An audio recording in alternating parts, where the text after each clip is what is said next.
Hey, peace, everyone. Thanks for being here. Buona deal. Recognize royalty, recognize it, recognize royalty, gotta recognize it, recognize royalty, like they ain't got eyes to recognize royalty. I can feel, recognize royalty, I can see, recognize royalty, now I recognize royalty, royalty, I can see, recognize royalty, I can love, recognize royalty, now I recognize it. I recognize passion. Never just the man with the title in his hand, with the vital in his hand, with the Bible in his hand. You never just the man with the scepter and demand, with the lecture and the stand, with the vector and the candle. Can you understand the grand from the texture of the hand? Hard at work, are you hard at work? Working with the man, it's the ring of royalty. Crown him king, just a thing, letting loyalty ring. Bring frankincense and myrrh and other things. It's gold already blings from the highest that prizes no sins. Recognize the king's overruling commandments with the Trinity and the power it brings when you recognize royalty. I feel it. Yeah, I see it.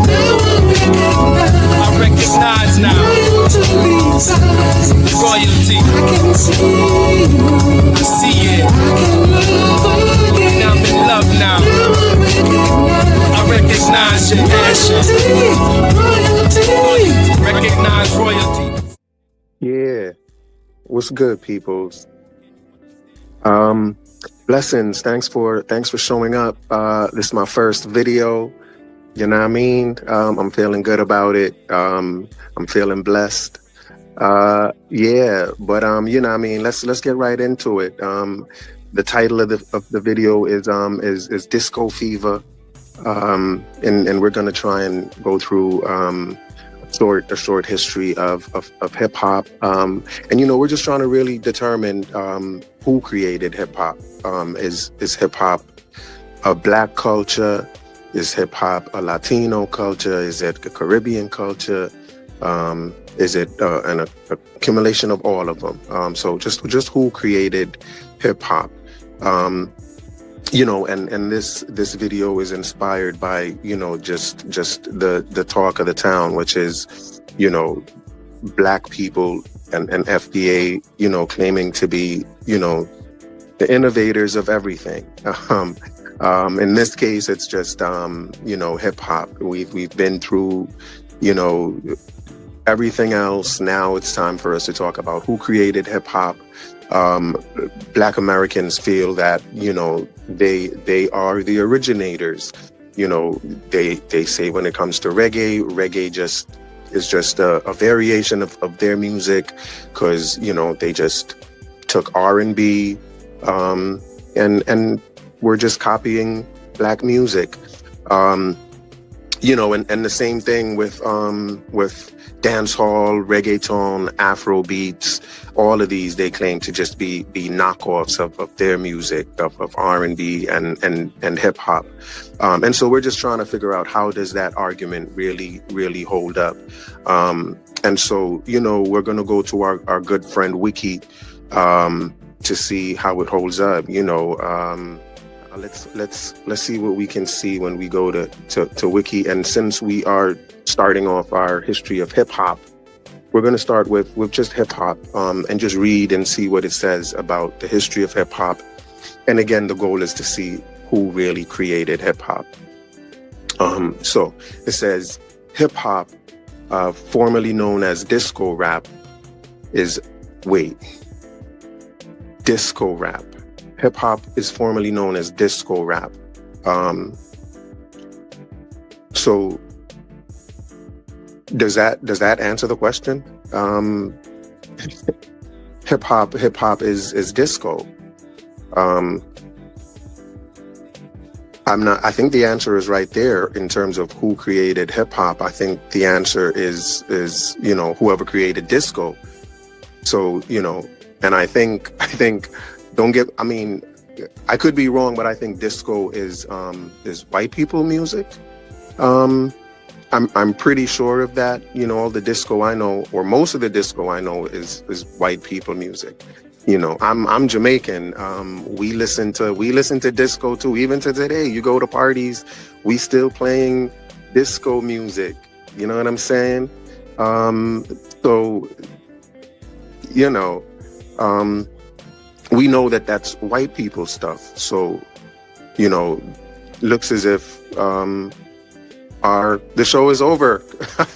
White people created hip hop. If hip hop is formerly disco rap.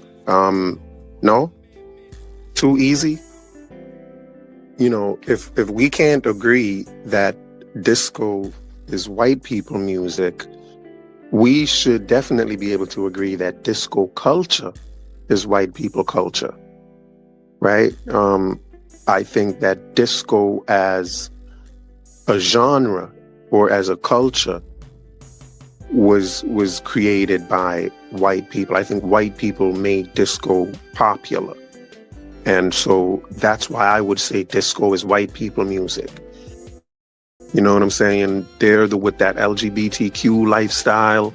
I think, you know, even the LGBTQ lifestyle is what made disco popular. Right. So even though most of the artists may have been Black artists, and, you know, disco may have come out of Black music, you know, we'll look further into that and see where that takes us. But at least it should be fair to say that disco culture is white people culture, and that hip hop culture, as a product of disco culture, then hip hop culture is also white people culture. Or we at least have to say that white people have a stake in hip hop as well, through disco, because that's their culture. All right, so that's an interesting first statement. Hip hop is formerly known as disco rap. So I wonder why hip hop was known as disco rap. You know, that's the first question. That's the first question that I'm interested in, is why was hip hop called disco rap? And I'm just going to go to ChatGPT and ask that question and see what it says. Hip hop was formerly known as disco rap during its early years because it emerged from the cultural and musical environment of the disco era in the 1970s, particularly in the Bronx, New York. Here's why the term disco rap was used and how it reflects hip-hop's origins. 1. Connection to disco beats. Sampling disco tracks. Early hip-hop DJs like DJ Kool Herc, Grandmaster Flash, and Africa Bambaataa often used their disco records in their sets. They isolated and extended the instrumental breaks of these tracks, which had strong rhythms and funky grooves, to create the break beats that formed the foundation of early hip hop. All right, so I think we've kind of, you know, cracked the nutshell in episode 1. The foundations of hip hop are built on disco. It was disco rap, and you know, the DJs, it was built around dancing and dancing to disco music. You know, and that makes kind of makes proper sense, I guess. So the next section is, again, we're talking about the connection to disco beats with hip hop. The next thing is dance floor influence. Disco's infectious beats and rhythms were perfect for dancing, and hip hop evolved in the same party atmosphere where music was meant to get people moving. So again, it seems kind of apparent that hip hop culture evolved out of disco culture. It's that whole disco dance culture. And, you know, given that disco was the rave of the 70s, you know, we can say that that's the main music that was being played at those parties. So this just kind of all falls into place. Next influence was instrumentation and style. Similar sound equipment. Early hip-hop heavily relied on the same equipment used by disco DJs, such as turntables, mixers, and sound systems to manipulate tracks and create a seamless party experience. Yes, I think ChatGPT is on to something here. This again makes perfect sense. The whole setup of hip hop, of the origins of hip hop, the DJ turntables, the mixing, the beat breaking, like all of that is centered around disco. Another influence was the funky and rhythmic elements. It says many early rap songs, like the Sugar Hill Gang's 1979 hit Rapper's Delight, borrowed directly from hip-hop, from disco tracks. For instance, Rapper's Delight famously sampled Chic's disco classic, Good Times. And you know, Rapper's Delight is kind of like the anthem of hip-hop, if you will, or the anthem of original hip-hop, is that Rapper's Delight song. But let's continue. Terminology and transition. This is the next influence. And I think it's going to get a little juicy for us. So the next thing is disco's influence on hip-hop's origins. Since hip-hop started to develop during disco's peak, early rap was often seen as a subgenre of disco. Wow. That's something. That's telling right there. Early rap was often seen as a subgenre of disco. So hip hop and rap is the child of disco. And then hip hop is the child of rap. But, you know, disco is really where it's all coming out of. This is all coming out of disco culture.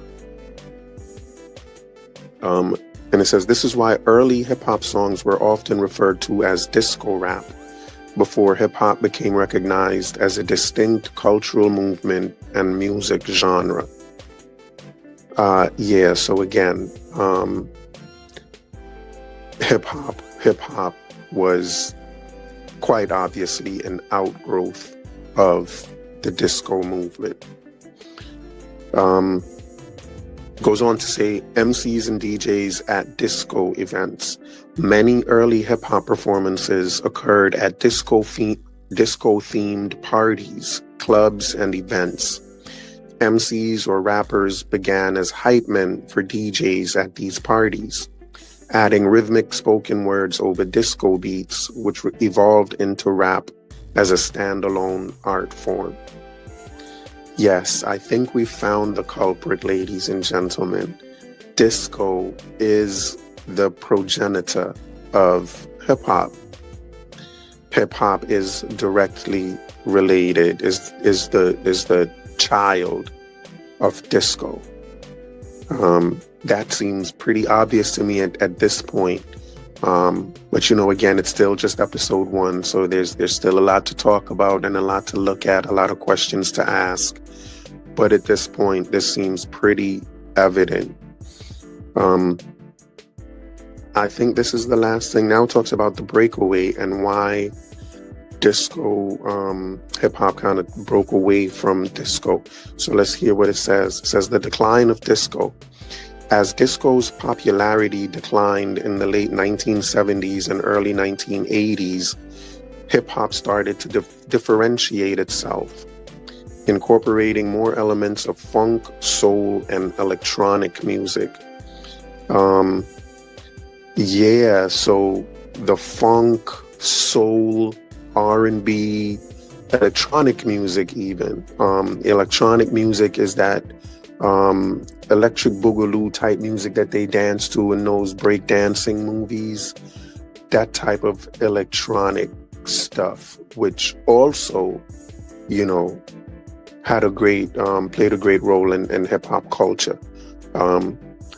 But I would agree that all of these things, soul music, funk, if the blues had anything to do with it, all of those things came after the disco era and after disco and after hip hop and rap in particular was already cemented in disco music. So again, let me read that again. As disco's popularity declined in the late 70s and early 80s, hip hop started to differentiate itself, incorporating more elements of funk, soul, and electronic music. Artists and fans sought to establish hip hop as a distinct genre and culture, moving away from the disco rap label. Cultural identity. Hip hop began to represent the experiences, struggles, and stories of urban youth, especially Black and Latino communities. This gave it a more grounded and socially conscious identity, distinct from disco's association with nightlife and escapism. Yeah, so apparently disco had a bad rap. Disco had a bad rap. Get it? Disco had a bad rap and it became hip hop. That's funny. It may be a bar, but we'll just say it's a funny line for now. So in summary, says ChatGPT, hip hop was initially called disco rap because of its reliance on disco beats, instrumentation, and party culture during its formative years. As the genre grew and developed its own identity, it shed the disco rap label and became recognized as a unique cultural movement that reflected the realities and creativity of urban life. Yep. So pretty much the same way a butterfly was once a caterpillar, goes from being a caterpillar and evolves into a butterfly. Hip hop evolved from disco. Disco is the caterpillar from which the butterfly called hip hop evolved or came into being. But you cannot have hip hop without disco. Next thing I want to ask ChatGPT is, how did disco culture shape the foundation of hip hop? And I presume that it may repeat itself based on what it already gave us to the first question we asked. But let's see what it says. Because this is important, since it is the history of hip hop. I think it's important for us to take our time and look at the influence that disco rap had, or that disco had on, the growth of hip hop. So again, if it sounds repetitive, bear with me, because this is all good information, I think. It says disco culture played a significant role in shaping the foundation of hip hop, particularly during the genre's early development in the Bronx during the 1970s. Here's how disco influenced hip hop.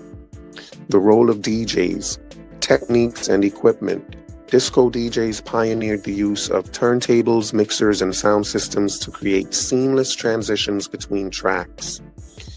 This inspired early hip-hop DJs like DJ Kool Herc to develop techniques such as beat matching, mixing, and scratching. Breakbeats. DJs like Kool Herc expanded on disco's rhythm-driven breaks by isolating and extending them to create breakbeats, the foundation for breakdancing and MCing in hip hop. So we find the foundation for dancing, scratching or breakbeats, the foundation for breakdancing, MCing. All of that is wrapped up in disco. Disco clubs and spaces, the party scene.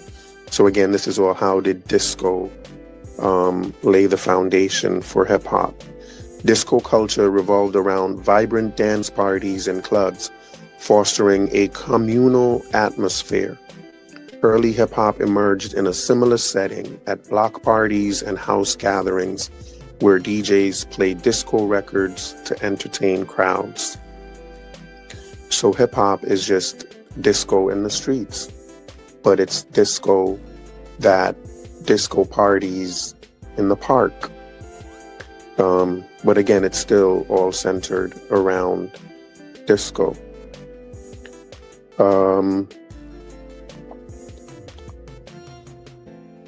Sound systems. Inspired by disco's powerful sound systems, hip-hop pioneers like Africa Bambaataa and Grandmaster Flash used large sound systems to amplify their music, creating a party atmosphere in outdoor spaces.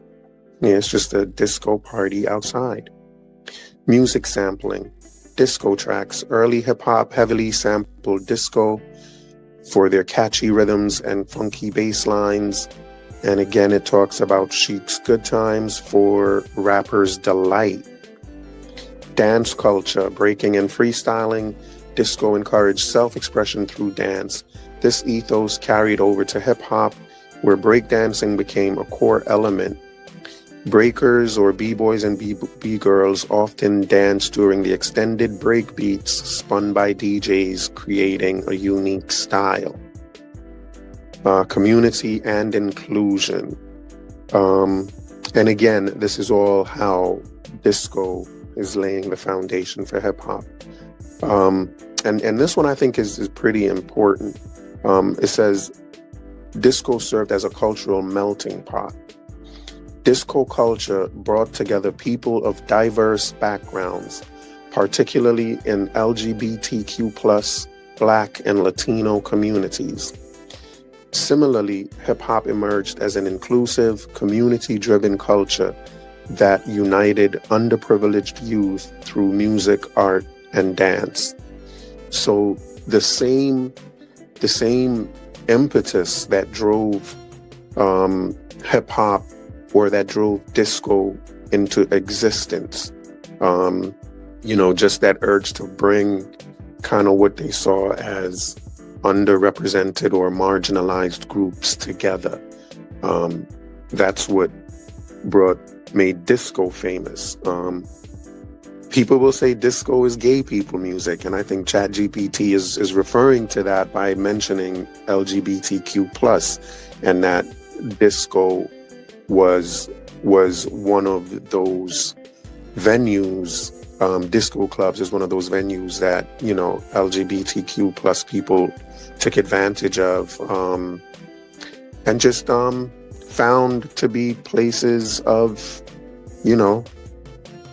it's just where they hung out, for lack of a better way of saying it. But I think that what this is showing is that, LGBTQ+ and can also be seen as part of the foundation of hip hop as well. Certainly as disco is, if disco is a part of the foundation, then, homosexuality has to also be a part of the foundation of hip hop. And I think given, what we know about, P. Diddy, Africa Bambaataa, the allegations against him, and again, this is all alleged stuff.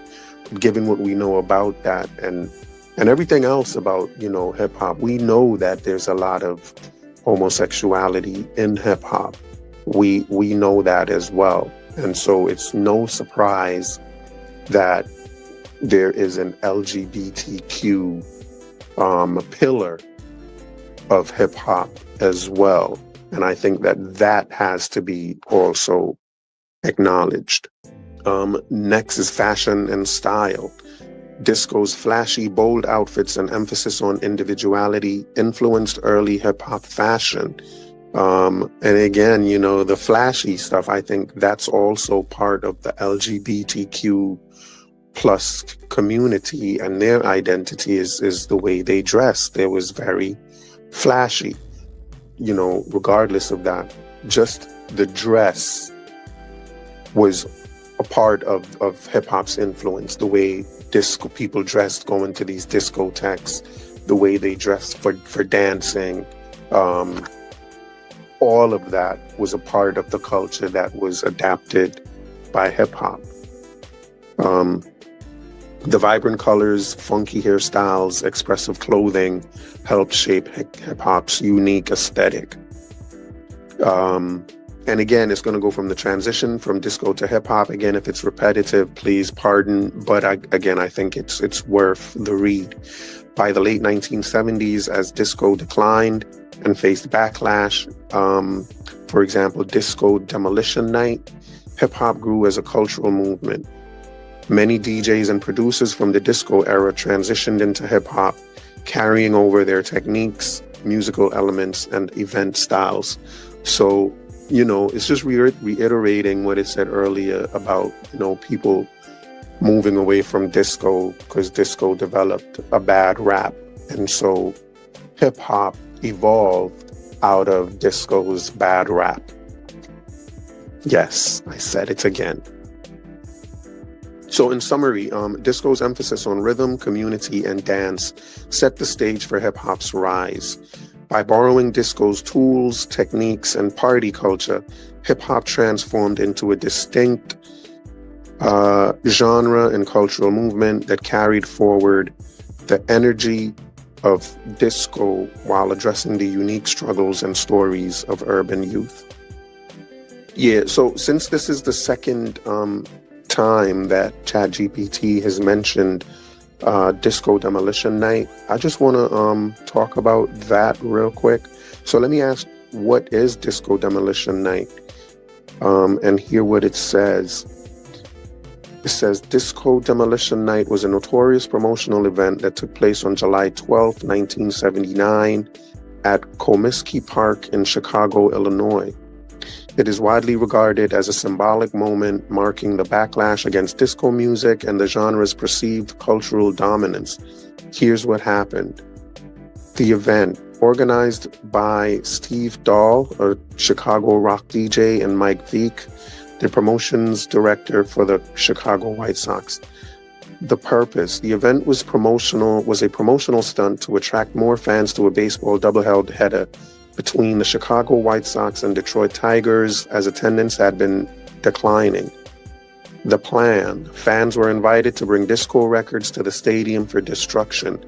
During the break between the doubleheader games, the records would be blown up on the field in a dramatic show. Wow, there really was a backlash against disco. And I'm wondering if the whole LGBTQ stuff had anything to do with it. Yeah, and the whole, I don't know, maybe they felt disco was just negative. This was a disco ball of negativity, you know, which would help to explain hip hop's negativity. You know, the apple doesn't fall very far from the tree. So it was that negativity in disco that formed the negativity that we experience with hip hop. So what happened? There was a massive turnout. Organizers expected about 20,000 fans, but over 50,000 people showed up, many of whom didn't care about baseball. They were there to destroy disco records and rebel against the genre. The explosion. During the intermission, a large crate of disco records was detonated in center field, creating a massive explosion and sending debris flying. Chaos ensued. After the explosion, a large number of fans stormed the field, causing a riot. The unruly crowd destroyed the field, burned disco records, and vandalized the stadium. Police had to intervene, and the second game of the doubleheader was forfeited because the field was too damaged to continue. Yeah, so that was crazy. People were really up in arms against disco, for them to really bring in disco records to blow them up. Like, they really wanted to make a statement. So disco went out with a bang, literally. Why it happened? Disco Demolition Night was fueled by several factors. Cultural backlash. By 1979, disco had become highly commercialized, dominating radio, clubs, and pop culture. Many fans of rock, punk, and other genres saw it as artificial and overbearing. Okay, interesting. Generational divide. Disco was associated with urban nightlife, LGBTQ plus communities, and Black and Latino culture, which some suburban, predominantly white rock fans rejected. Wow, so this was a culture war. This was a culture war, and I think disco lost that culture war. Anti-disco sentiment. Steve Dahl led an anti-disco campaign through his "Disco Sucks" slogan, capturing the frustration of rock fans who felt disco had overshadowed their music. Legacy. The end of disco's mainstream era. Disco Demolition Night is often cited as a symbolic death of disco. While the genre didn't disappear, its commercial dominance waned, and the music industry shifted toward rock, new wave, and hip-hop in the 1980s. Cultural criticism. Over time, the event has been criticized for underlying tones of racism, sexism, and homophobia, as disco was deeply rooted in Black, Latino, and LGBTQ communities. Yes, and since disco was deeply rooted in those communities, it would explain why hip-hop is deeply rooted in those communities. And, you know, I think that the fact that it's the LGBTQ plus communities, I think we can safely say that it was Black, Latinos,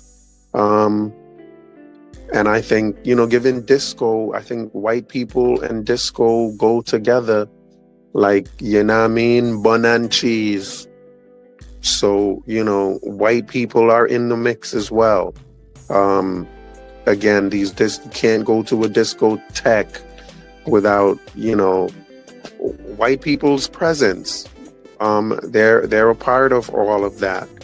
So let's say hip hop is a multicultural genre, like disco was.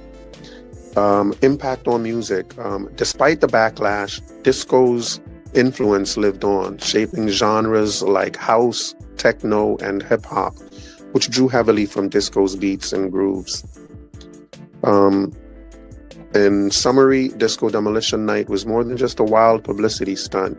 It reflected a cultural shift and backlash against disco's mainstream popularity. However, it also highlighted deeper social tensions surrounding race, gender, and sexuality in late 1970s America. Very, very interesting. I think we should have a hip-hop demolition night. Because hip-hop is, you know, I think hip-hop is arguably worse than disco in terms of the negativity and cultural degeneracy. Hip-hop is just disgusting at this point. And, you know, I think that we should, I think disco brought it in, and what brought out disco should also take out hip-hop. A demolition night. I think someone should look into that. Yes. So again, I think we found our culprit, ladies and gentlemen. I think hip hop clearly has its roots in disco music and disco culture. I think that is pretty obvious.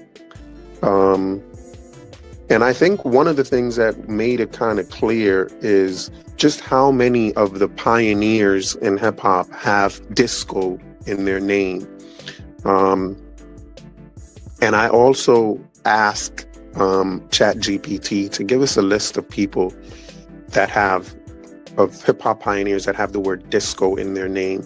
And here's what it said. It says several hip hop pioneers incorporated the word disco into their names, reflecting the strong influence of disco culture on the early development of hip hop.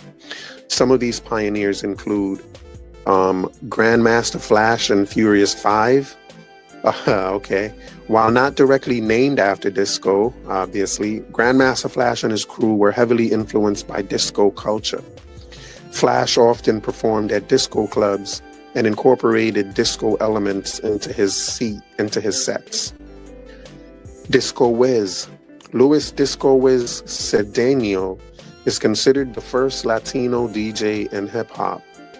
He teamed up with Grandmaster Caz and helped shape the early hip-hop DJ culture in the Bronx. Lovebug Starsky. Although disco isn't in his name, Lovebug Starsky, one of the early DJs credited with coining the term hip-hop, often played at disco-themed events and blended disco with hip-hop. DJ Disco King Mario. An influential DJ from the Bronx, Disco King Mario played a critical role in shaping hip-hop culture during its early days by organizing block parties and mentoring younger DJs. DJ Hollywood.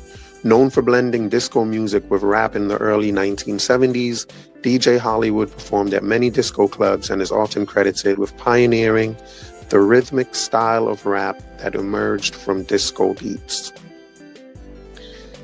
These names highlight the intersection of disco and hip-hop during its formative years in the Bronx.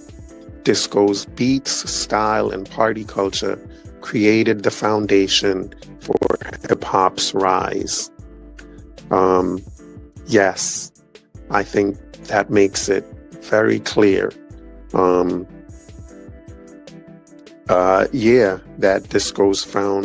hip-hop's foundation is built around disco music. And so, like it or not, love it or not, hip-hop is rooted in disco. When we started, we said we were questioning the idea of, hip-hop being the father of all of these other subgenres of music that exist. Reggae, reggaeton, bunch of other, just today's modern music that hip-hop claims to be outgrowths of it. I think, what we also have seen today is that hip-hop itself is an outgrowth of disco. If we want to talk about the creators of hip-hop and who created hip-hop, we have to keep disco culture in mind. I think that the creators of hip-hop have a big claim in being the creators of disco, or wherever disco came from.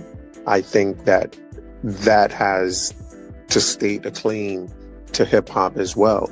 Disco is one of the main pioneers of hip-hop culture, especially the culture, not just the music, the culture itself, everything about it, the dancing, the drugs, everything about the homosexuality, everything about disco transferred to hip-hop.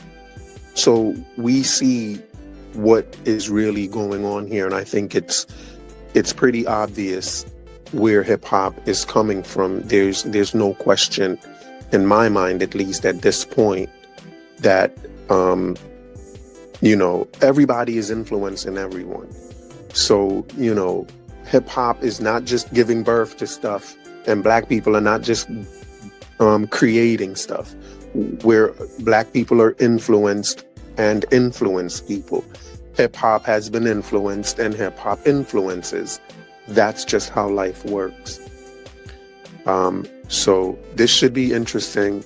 Let's see where this takes us. We have a lot more questions to ask.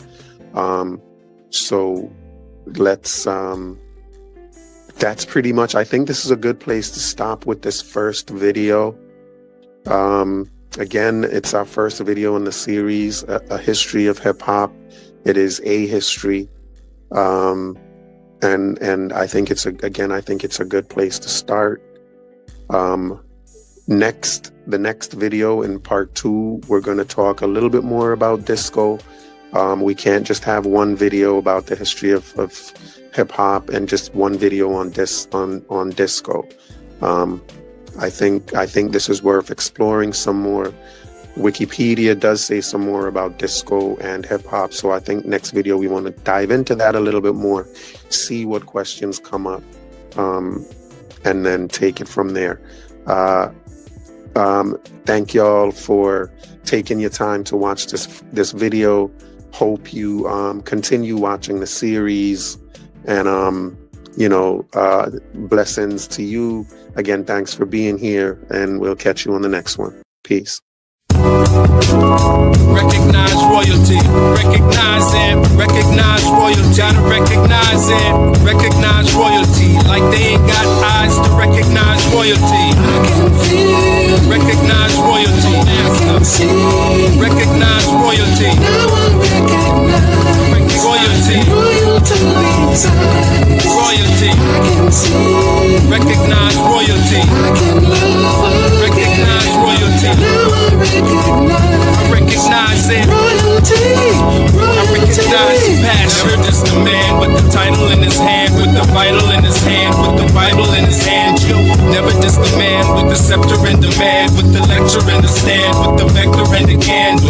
Can you understand the grand from the texture of the hand? Hard at work, are you hard at work, working with the man? Don't kiss the ring of royalty. Crown him king, just a thing, letting loyalty ring. Bring frankincense and myrrh and other things. It's gold already blings from the highest of prizes, no sense. Recognize the king's overruling commandments with the Trinity and the power it brings when you recognize royalty. I feel it. Yeah, I see it. I recognize now. Royalty. I see it. Now I'm in love now. I recognize your passion. Recognize royalty. Sunrise royally. Sitting on top of the world. I'm five morally. Status of a king for surely. Orally we pop dumb things till we stop the impurity. We pop them just for recognition. Listen to the missionary on a mission with the visionary vision. Do you recognize intuition? I'm reeling men when I went out fishing. I'll tell you why they rocked the boat. Cause they didn't understand what the prophet wrote. What's the conniption? To choose the Jews crucifixion and refuse recognition at son child's christening in the mix some in some. Insist they fix the system from malarkey back to my monarchy. Yeah, back above me. Don't soil my purple and blue, and I will recognize your royalty too. I can feel you. I feel it. I can see you. I can see it. Now I recognize now. Your royalty. I can see you. I see it. I can love. And I'm in love now. I recognize your passion. Royalty.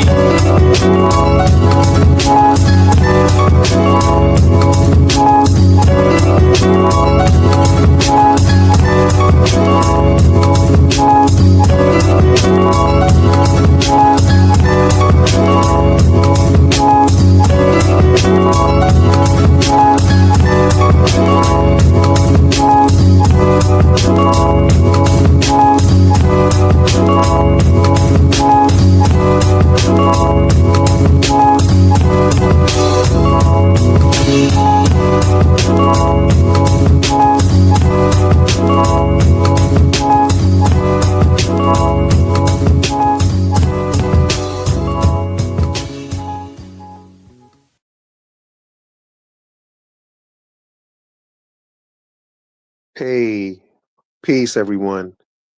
Thanks for being here. One idea, Recognize royalty. Recognize it. Recognize royalty. Gotta recognize it. Recognize royalty. Like they ain't got eyes to recognize royalty. I can feel. Recognize royalty. I can see. Recognize royalty. Now I recognize Royalty. royalty inside. Royalty. I can see. Recognize royalty. I can love Recognize royalty. Now I I recognize recognize it. royalty. I recognize Royalty. passion. Never just the man with the title in his hand, with the vital in his hand, with the Bible in his hand. Yo, never just the man with the scepter in demand, with the lecture in the stand, with the vector and the candle. Can you understand the grand from the texture of the hand? Hard at work, are you hard at work? Working with the man, don't kiss the ring of royalty. Crown him king, just a thing, letting loyalty ring. Bring frankincense and myrrh and other things. It's gold already blings from the highest of prizes, no sins. Recognize the king's overruling commandments with the Trinity and the power it brings when you recognize royalty. I feel it. I can see. Yeah, I see it. I recognize now. Royalty. I can see. I see it. I can love again. Now I'm in love now. I recognize your passion. Royalty. Recognize royalty. Yeah. So, once again, welcome. Part 2 of the saga, Who Created Hip Hop. Part 1 was Disco Fever. So today we're hailing disco because disco seems to be the heart of this hip hop thing. The first show we said hip hop was formerly known as disco rap, which means they were rapping over disco beats. Started in the streets. It goes along with the typical story we know of. It started in the streets, dancing, and 70s dancing is disco music. So disco does seem to be the foundation of the movement of the culture. They were just hip hop is just taking the disco stuff, scratching it, cutting the beats, breaking them. Break beating, if you will, if that's even a phrase. But it's all mainly messing with disco, and mainly disco. They played a lot of different genres of music, but because dancing was kind of the heart of the culture, disco was the main thing being played, if you will. So we said hip hop culture is a baby or a subculture of disco culture. And so we just want to talk some more today about disco and what disco really is. We're going to do the usual wiki, see what we can see, and let's see what it says. It says disco is a genre of dance music and a subculture that emerged in the late 1960s from the United States' urban nightlife scene. Its sound is typified by 4-on-the-floor beats, syncopated bass lines, string sections, brass and horns, electric piano, synthesizers, electric rhythm guitars. So it emerged as a subculture, as a genre and a subculture in the United States. But discotheques as a venue were mostly a French invention, imported to the United States with the opening of Le Club, a members-only restaurant and nightclub. So discotheques are from France. Oui. And I think discotheques are a major part of disco culture. I think that may be another hint that the culture has more foundation in France. That kind of makes sense. But yeah, at Le Club, a members only restaurant and nightclub located at 416 East 55th Street in Manhattan. Manhattan takes the cake when it comes to disco. Ain't that right though? Manhattan, that's the right borough, you know what I mean, for who created disco. It's so right. It's so proper. Manhattan gets disco, the Bronx gets hip hop. It's appropriate. I don't know. Um, Yeah, so disco music as a genre started as a mixture of music from venues popular among African Americans, Hispanic and Latino Americans, gay Americans, and Italian Americans in New York City, especially Brooklyn, in New York City and Philadelphia during the late 1960s to the mid to late 1970s. So it started as a genre amongst African Americans and Latinos, and that's important that it's a genre or a culture, because I think those DJs may have played those music so much that they had to kind of create a genre in and of itself. Like they made it a genre because they were just so into it. They kind of created a culture around it, which kind of I think made a genre out of it. Several dance styles were developed during the period of the 70s disco's popularity in the US, including the bump, the hustle, the Watergate, and the bus stop. Yeah, man, all of this just kind of seems to be making pretty natural sense here. Um, so from During the 1970s, disco music was developed further mainly by artists from the United States, I'm sorry, from Europe, well-known artists from the United States and Europe. Well-known artists included the Bee Gees, ABBA, Donna Summer, Gloria Gaynor, Giorgio Moroder. Y'all know the names: Barry White, Diana Ross, um, Earth, Wind, and Fire. While performers garnered public attention, record producers working behind the scenes played an important role in developing the genre. By the late 1970s, most major U.S. cities had thriving disco club scenes, and DJs would mix dance records at clubs such as Studio 54, venue popular among celebrities, um, nightclub goers often wore expensive, extravagant outfits consisting predominantly of loose, flowing pants or dresses for ease of movement while dancing.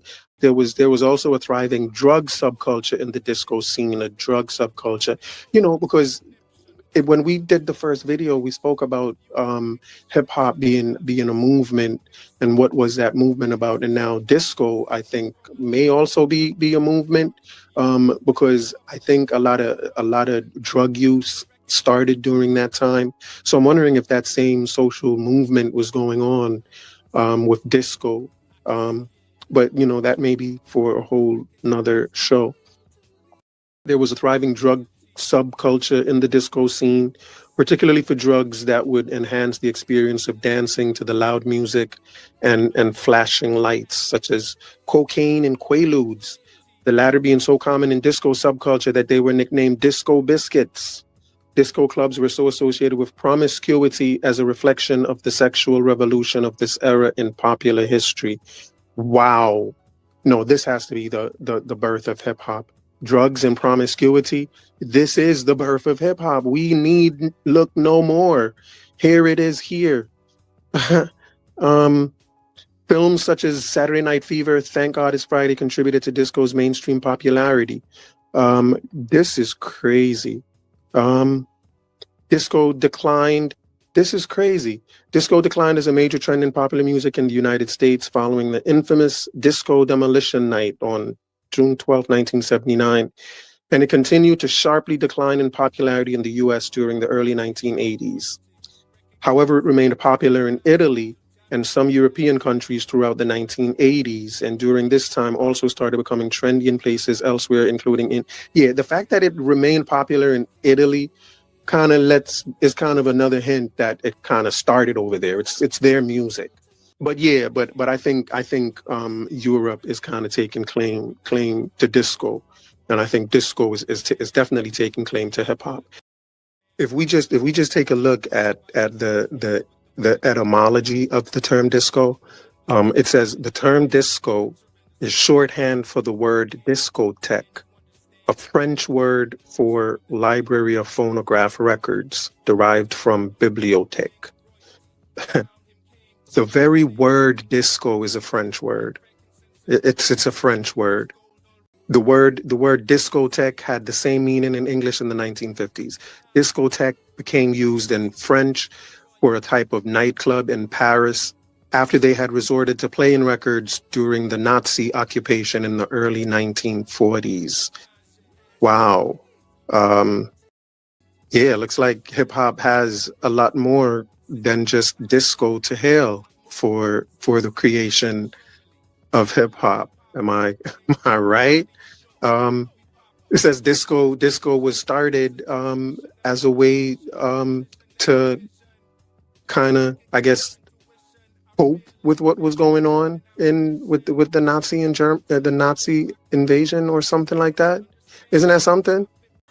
Nazism is somehow at the core of hip hop. It is so appropriate. It is so appropriate. You know, that is actually very telling. That when you go down the rabbit's hole, you actually run into Nazism. Not that it's you know, disco was of Nazi people, but just that it's involved, even if it's just a way for people to cope with what was happening to them, and kind of it was their escape. So I'm not saying disco is tied to that. I'm just saying that Nazism is tied to disco. That's all I'm saying. Wow, but very interesting. So yeah, so man, it looks like disco is white people culture. Hip hop is white people culture with white people drugs and white people sexual promiscuity. You know what I mean? Black people didn't create the drugs in use, and they ain't create sexual promiscuity. I don't think it started with Black Americans. So, you know, it's slipping away from you kind of more and more every day. Yeah. So here we are, man. Here we are. I think this is our second seal that has been opened in terms of how far down the rabbit hole and where we end up. We ended up in Europe, in places that we may not have wanted to end up. But you know, it is what it is, man. It is what it is. So again, I hope y'all are enjoying this series. There's going to be more to come from this series. So I hope you're liking the video. I hope you subscribe. Please hit the notifications.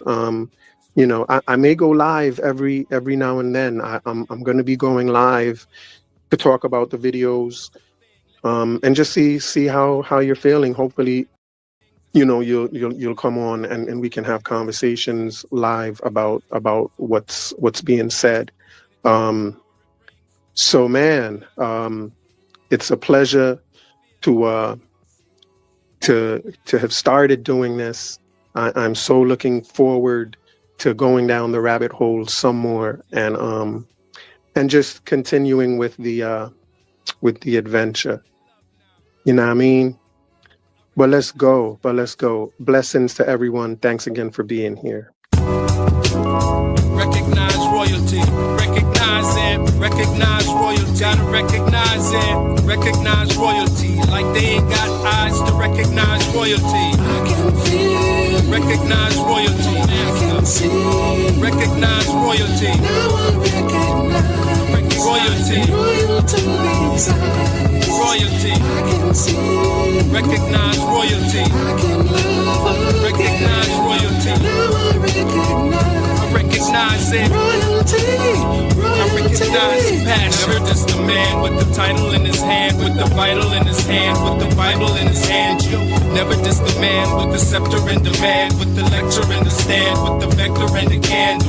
Can you understand the grand from the texture of the hand, hard at work. Are you hard at work, working with the man? Don't kiss the ring of royalty. Crown him king, just a thing, letting loyalty ring. Bring frankincense and myrrh and other things. It's gold already blings from the highest that prizes no sins. Recognize the king's overruling commandments with the Trinity and the power it brings. When you recognize royalty, I feel it. Yeah, I see it. I recognize now. Royalty. I see it. Now I'm in love now. I recognize your passion. Recognize royalty. Sunrise royally. Sitting on top of the world. I vibe morally. Status of a king for surely. Orally we pop dumb things till we stop the impurity. We pop them just for recognition. Listen to the missionary on a mission with the visionary vision. Do you recognize intuition? I reel in men when I went out fishing. I'll tell you why they rocked the boat. Cause they didn't understand what the prophet wrote. What's the conniption? To choose the Jews' crucifixion and refuse recognition at son child's christening. In the mix, some in some. Insist they fix the system from malarkey back to my monarchy. Yeah, back up off me. Don't soil my purple and blue, and I will recognize your royalty too. I can feel you. I feel it. I can see you. I can see it. Now I recognize now. royal to these eyes. Your royalty. I can see you. I see it. I can love again. And I'm in love now. Now I recognize your passion. royalty. Royalty.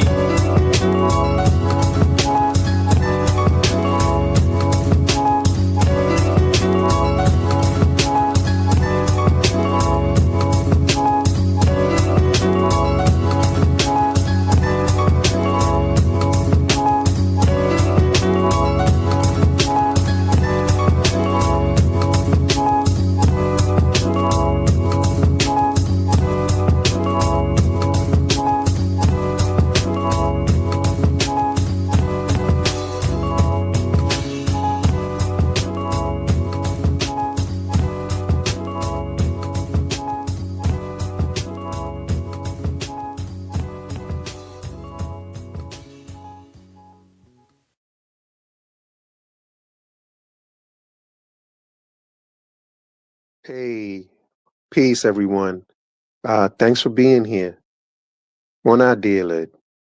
Recognize royalty. Recognize it. Recognize royalty. Gotta recognize it. Recognize royalty. Like they ain't got eyes to recognize royalty. I can feel. Recognize royalty. I can see. Recognize royalty. Now I recognize Royalty. royal to these eyes. Royalty. I can see. Recognize royalty. I can love Recognize royalty. Now I recognize it. royalty. I recognize passion. Never just a man with the title in his hand, with the vital in his hand, with the Bible in his hand. You never just a man with the scepter and demand, with the lecture and the stand, with the vector and the candle. Can you understand the grand from the texture of the hand? Hard at work, are you hard at work, working with the man? Don't kiss the ring of royalty. Crown him king, just a thing, letting loyalty ring. Bring frankincense and myrrh and other things. It's gold already blings from the highest that prizes no sins. Recognize the king's overruling commandments with the Trinity and the power it brings. When you recognize royalty, I feel it. Yeah, I see it. I recognize now. Royalty. I see it. Now I'm in love now. I recognize your passion. Recognize royalty. Yeah, all right. So welcome to episode 3. We're back at it. We're hailing disco today. I'm sorry. Yesterday, the last episode was hailing disco. Today we are actually partying with the black spades today. We're partying with the spades. Last show, when the reason we held disco is because we learned that disco is short for discotheque, which is a French word. Disco is actually a French word, and in the debate of who owns disco, at least. I think we're trying to make the argument that disco is white people stuff as well, and I think the fact that it's a French word, you know what I mean, is strong evidence, and the fact that also discotheques started in France, if I'm not mistaken, or somewhere in Europe. And we said discotheques are, in my estimation, absolutely the foreshadowing of street parties. You know what I mean? We said street parties are just the disco parties after they left the techs, the discotheques. Um, yeah. So there are strong arguments for us to say disco is white people stuff. It remained popular in Europe after it died down in the States. Another hint that it's their stuff, because they held on to it. Um, we also learned from the last episode when we hailed disco. Part of the reason we hailed disco also was because we realized that it started out as an escape to the doom and gloom of what was going on in Europe at the time with a lot of with the Nazi stuff, and so it was seen as the dancing was seen as an escape to that. So we hailed disco, not the other guy. So today we want to talk about the street party culture that evolved from the discotheques, which we call hippity hop culture. It's only an evolution of the discotheques. I think we've learned that the gangs kind of took over the street parties by kind of closing down discotheques, if you will. Got the people outside. Gang activity, gang. They kind of terrorized discotheques. They literally did, and then after that, they started having street parties. Isn't that something? That kind of is interesting. So we're gonna have a street party with the black spades today. We're gonna learn about the black spades, and how disco kind of went with hip hop. Disco went to the left, they went to the left to street party with the spades. Did y'all get that bar? They went to the left to party with the spades. They went to the left to party with, what I mean, to the left, the left wing party. I think that's something that we're gonna learn about as well. Yeah, and that is another bar. I got bars. Disco Fever gave me sick hip hop bars, if you remember. So I got bars. Y'all can at least stay for the bars at least. But let's leave the bar and go to the party with the spades.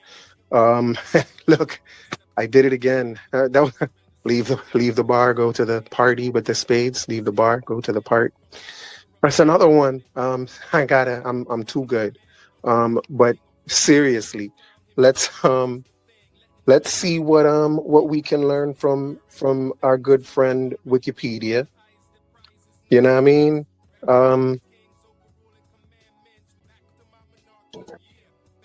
Yeah. Let's do the wiki and see what we can see. Yeah, so it says the Black Spades were a mostly African American street gang, which started in the Bronx during the late 1960s and gained popularity in the 70s. The gang began to spread from the Bronx to Manhattan, Queens, Brooklyn, Staten Island, New Rochelle, New Jersey, Massachusetts, and Connecticut by the late 1980s. During this period, Latino and white members were more common. The Black Spades, during this period, Latino and white members were more common. The Black Spades have made a comeback in 2019 with more members joining. They are now TBS New Direction, a community service group championing anti-violence initiatives and providing food distribution for the food insecure. Yeah, that's interesting. I've noticed, even with the idea of gangs, terrorizing discotheques and then having the people leave the discotheques and then having parties outside. That's kind of interesting. It's the same way, like, with the idea that they're now a new organization that's championing anti-violence. That's kind of interesting that they morph into groups. They kind of start street wars and then morph into a group that fights against street wars. You know what I mean? They terrorize, they get the people out of the discotheques, then throw parties outside. That's interesting, isn't it? Yeah, that's interesting. It's like they steal your phone, then help you look for it. Yeah, that's crazy. That's interesting though. But anyway, let's continue reading and see what else we can learn about the Black Spades. Yeah, so a little more history about the Black Spades. The gang originated in 1968 in the Bronx Dale houses in the Soundview section of the Bronx. Although rumor says they were originally named the Savage Seven, the name from the start was the Black Spades. The Black Spades officially formed in Junior High School 123 on Morrison Avenue in Soundview, originally a teenage street organization. The Spades followed the teachings of the 5% Nation, Malcolm X, the Nation of Islam, and were influenced by the Black Panthers and the Weather Underground organization. That's interesting. Under the leadership of the original president, David Brockington, who was a member of the Nation of Islam, the Spades organized to fight against the racism and bigotry in the Soundview, Glasson Point, Parkchester, Castle Hill, and Throgs Neck neighborhoods of the Bronx. The 1st Division Black Spades policed and protected Bronxdale houses from the rise in crime, drug dealers, and heroin addicts who began to take over the community.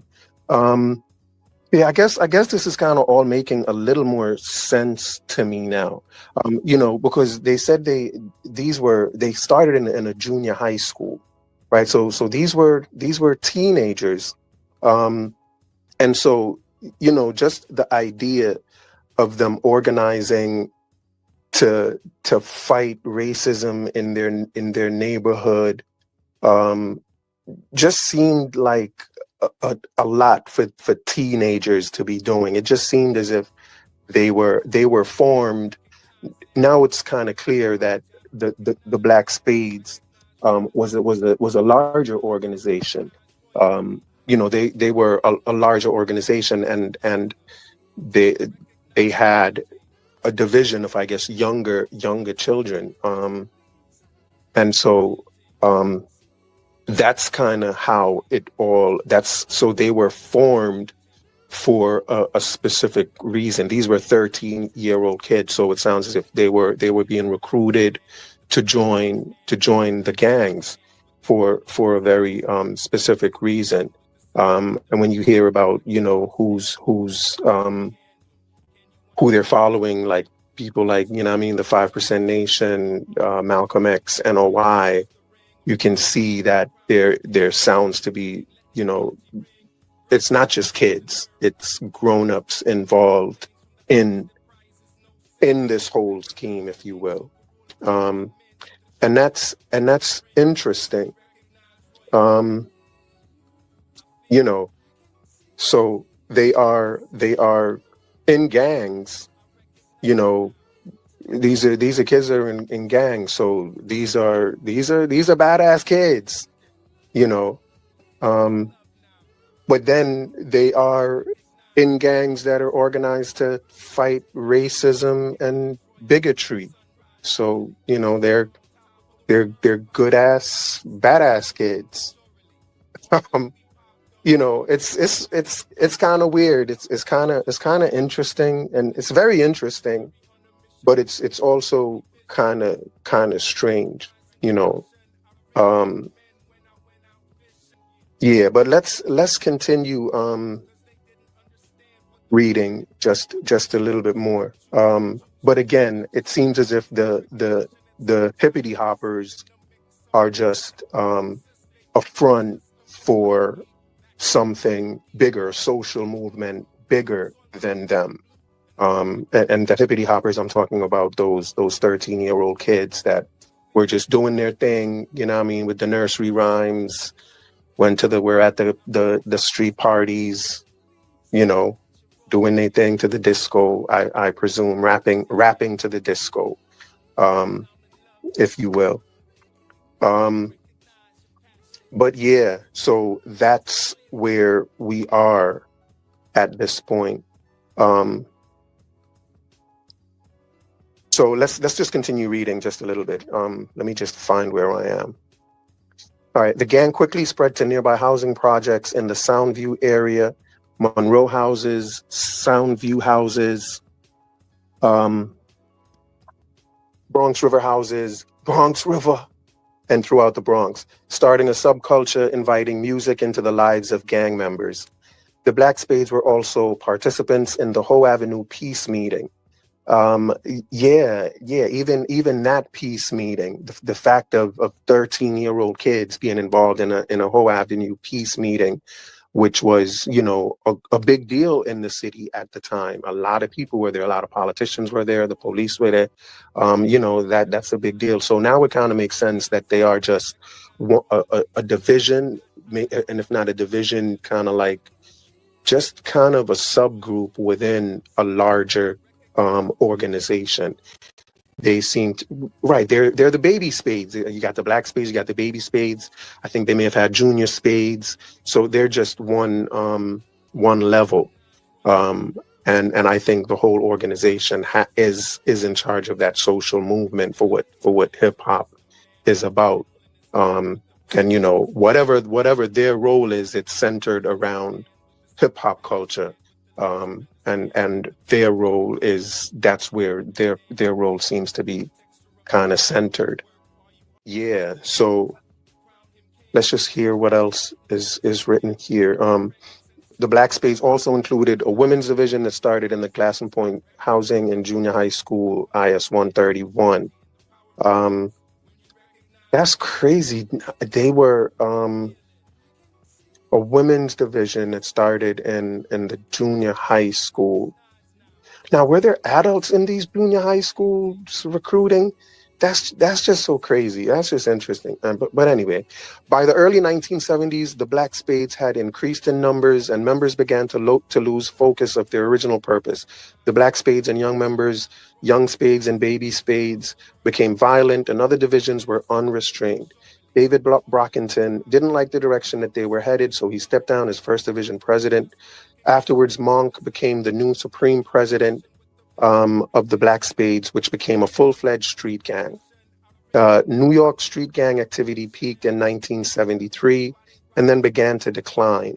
Reasons for this decline included violence and drug use, as well as a move to the burgeoning hip-hop culture in park jams, block parties, and clubs.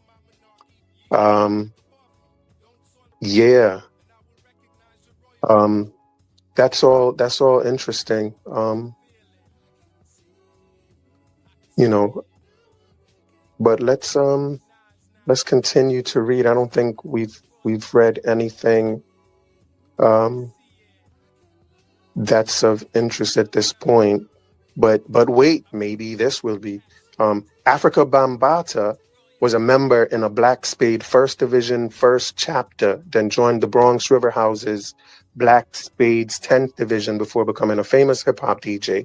He went on to form the Universal Zulu Nation on November 12, 1973, with several members following him.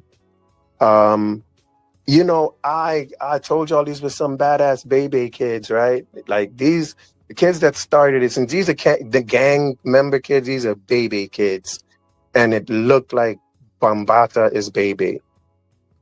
Like that's pretty much what this is. Um, you know, hippity hoppers, that are claiming hip hop are claiming Bambata as their father. Because it sounds as if, Africa Bambata is behind the whole, recruiting these kids as part of that gang. Um, you know what I'm saying? And doing what he's doing. Africa Bambata is your father. He's the father of hip hop, if you ask me. You know what I'm saying? And you can have him. You can have him as your father. Let's hope it works out better for you than for them other kids. Allegedly. Um, but yeah, but y'all are children of Africa Bambata and the Zulu nation. That's who the hippity hoppers are. Um, that's who y'all are. Um, but let's read a little more. There's Cool DJ Herc. Yes, the Jamaican brethren. Bo. I used stop. No, let me stop. Let's see. Cool DJ Herc, an early hip hop music pioneer. So they call this is referring to Kool Herc as a pioneer. You know what I mean? And that's good because you know what I mean. He didn't create hip hop. Nope. That's all Bambata. Bebe created hip hop for his kids. So it's not Kool Herc. So it says Kool Herc, an early hip hop music pioneer, credits gangs including the Black Spades with getting the hip hop scene started. Gangs including the Black Spades, and you know what I mean. The Black Spades looks like Bambata was running the Black Spades. Bambata is your father. Bambata and the Zulu nation. You know what I mean? That's who created hip hop. Africa Bambata and the Zulu nation created hip hop. You know what I mean? Excuse me, let me switch that. They took white people's music and switched it up and created hip hop. You know what I'm saying? But it's still white people stuff. The same way they took white people's music and mixed it and scratched it and uh break it or break beat it. The same way they just take people's music and do what they want with it is the same way they took white people's culture, disco culture. They took disco culture and remixed it and scratched it and broke it. You know what I mean? And created hip hop culture, but that's all it is. It's just remixed disco culture, but it's white people culture nonetheless. It's the gang version of white people culture. But it says Kool Herc credits the Black Spades with getting the hip hop scene started. It started coming together as the gangs terrorizing a lot of discotheques back in the days. Man, exactly. They were terrorizing the discotheques. Makes sense. They were, you know what I mean? And I think that made people not want to go to the discotheques. And if you don't go to the discotheque, you got to party outside, maybe go to the street parties. I mean, it sounds like a plan with these gangs, man. It always sounds like a plan. They terrorize the discotheques, get them out the tech so they can have street parties. And it's the same thing they do with even the street wars. They create street wars, and then after that they create anti-violence movements against street wars. Like, I don't know. It sounds like a scam to me, but whatever. What do I know? Again, it says it started coming together as the gangs terrorizing a lot of known discotheques back in the days. I had respect for some of the gang members because they used to go to school with me. They were the Savage Skulls, Glory Stompers, Blue Diamonds, Black Cats, and Black Spades.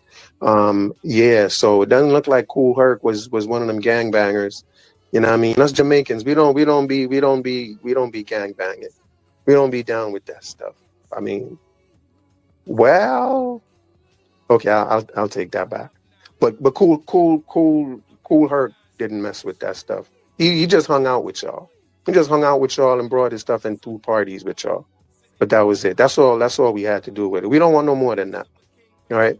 The organization had a strong following through the late 1990s. Around this time, many young members of the organization transitioned their membership to the Blood Street Gang in NYC. The Bloods. So the Bloods are East Coast and the Crips are West Coast. Like, you know what I mean? You can't have hip hop history without and a history about gangs without mentioning the Bloods and Crips. Bloods ran the East Coast as far as, and then the Crips are West Coast. I wonder if that has anything to do with the social movement.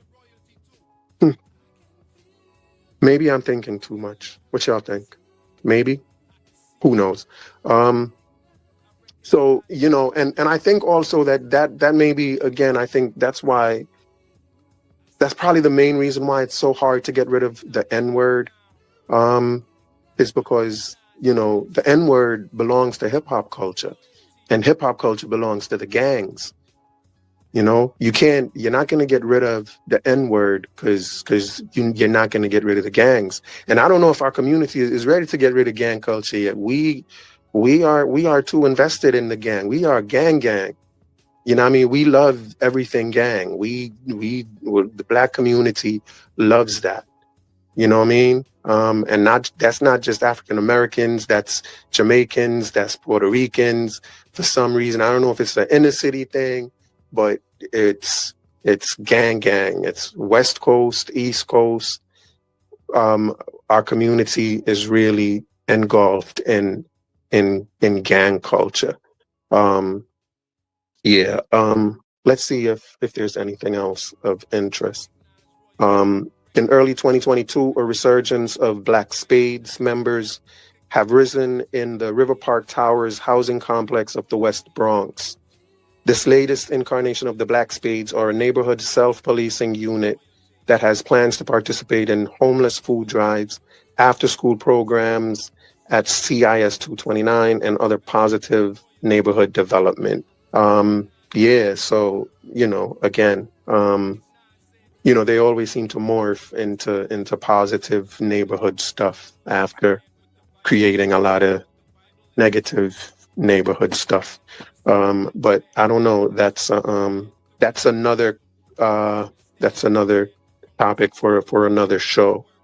But yeah, just to summarize, for my hippity hoppers out there, the baby spades are just one division of or one level of the Black Spades. So they're just really, you know, they're just really children with, you know, they're pawns, if you will, in whatever the social movement of hip hop was and really is. This is a movement centered around gang culture. It's centered around drug culture, and it's centered around sexual promiscuity. And that's what, you know, that's what disco culture was as well. Disco culture was the drug culture and the sex promiscuity. What hip hop added was just the gang culture to it. There it is. Disco is drugs and sexual promiscuity, and hip hop is just gang activity added to that. That is what is added to disco to make it hip hop. You know, so you didn't really add music. If anything, you added gang culture to what was going on, or gang activity to the whole movement. So gang activity, drugs, promiscuity, which, you know, right now, P. Diddy is the poster boy for. You know, P. Diddy is hip hop. Yeah, and the history of hippity hop is the history of Africa Bambata and the Zulu nation. That's really, you know, what it is. And so another question is what were they about? What was going on with Bambata and the Zulu nation, and the whole, just everything else? What else were they involved with in terms of the movement with creating hip hop?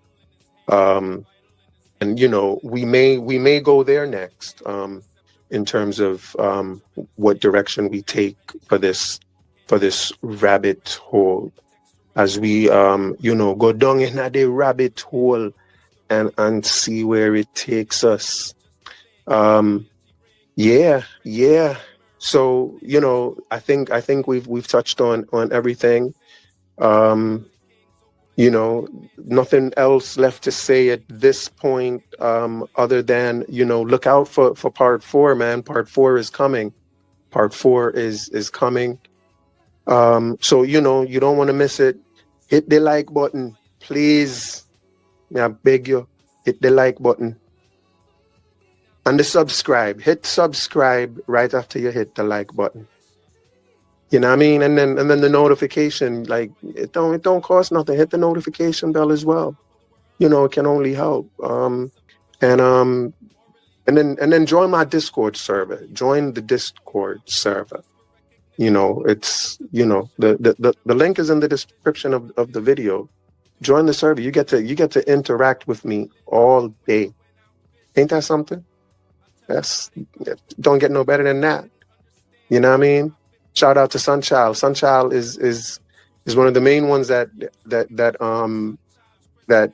is brave enough to interact with me in the Discord. So, it's me and Sunchild. Y'all can come hang out with me and Sunchild. How amazing is that? 2 for 1. You know what I mean? So join the Discord. It's a lot of fun. We get to talk all day, every day, which is amazing. I think that's all. I think that's enough to ask of people. Did I mention Twitter? I mean X. Join my X at American Dream Guy. I'm on X, American Dream Guy. Follow me. You know what I mean? Follow me, no man. Sure. Yeah, I think that's it now. That's it. There can't be more. No, the last thing. Y'all see the Cash App, right? The Cash App is right there. American Dream is alive. But you know what I mean? You gotta help keep the dream alive. Teamwork makes the dream work. Yeah, that's another bar. Teamwork makes the dream work. Yeah, man. Word up. American Dream is alive. Hit the Cash App. That's what's up. It would be highly appreciated. You know what I mean? Word up. Y'all are the best for being here, man. It's amazing to to be doing this. So once again, catch y'all on the next one. Until next time, peace out. Recognize royalty. Recognize royalty. Gotta recognize royalty. Like they ain't got eyes to recognize royalty. I can feel. Recognize royalty. I can see. Recognize royalty. Now I recognize royalty. Royalty inside. Royalty. I can see. Recognize royalty. I can love. Recognize royalty. Now I recognize it. Royalty. I recognize passion. Never just the man with the title in his hand, with the vital in his hand, with the Bible in his hand. Never just the man with the scepter in demand, with the lecture in the stand, with the vector and the candle. Can you understand the grand? From the texture of the hand, hard at work. Are you hard at work, working with the man? It's the ring of royalty. Crown him king, just a thing, letting loyalty ring. Bring frankincense and myrrh and other things. It's gold already blings from the highest that prizes no sins. Recognize the king's overruling commandments with the Trinity and the power it brings. When you recognize royalty, I feel it. I can see. Yeah, I see it. Now I recognize inside. Royalty, I can see you. I see it. I can love again. Now I'm in love now. I recognize your passion. Royalty. Recognize royalty, sunrise royally. Sitting on top of the world, I'm five morally. Status of a king for surely. Morally, we pop dumb things till we stop the impurity. We pop them just for recognition. Listen to the missionary on a mission with the visionary vision. Do you recognize intuition? I reel in men when I went out fishing. I'll tell you why they rocked the boat. Cause they didn't understand what the prophet wrote. What's the conniption? Choose the Jews' crucifixion and refuse recognition at son child's christening in the mix of some. Insist they fix the system from malarkey back to my monarchy. Yeah, back above me. Don't soil my purple and blue, and I will recognize your royalty too. I can feel you. Feel it. I can see you. I can see it. Now I recognize now. royalty inside. Your royalty. I can see you. I see it. I can love again. And I'm in love now. I recognize your passion. Royalty. Royalty.